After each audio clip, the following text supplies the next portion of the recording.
আসসালামু আলাইকুম কলিজার বন্ধুরা, সবাই কেমন আছো? দেখো আজকে আমি কি রান্না করি।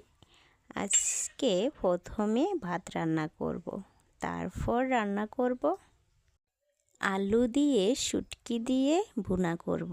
সবাই দেখো আমাদের গ্রামের রান্না। তোমরা তো জানো না আমাদের গ্রাম কোথায়। আমাদের গ্রাম ময়মনসিংহ, ঈশ্বরগঞ্জ লঙ্গাইল। বুঝছো? সবাই একদিন আসবা আমাদের গ্রামে। তাহলে সবাই শিখে নাও, একদিন ট্রাই করবা। তেল দিয়ে পেঁয়াজ দিবে, রসুন দিবে, কাঁচামরিচ দিবে। পেঁয়াজগুলো লাড়াচাড়া দিবে যাতে ফুরে না যায়। লাল হওয়ার পর তারপর সবগুলা দিয়ে দিবে। আলু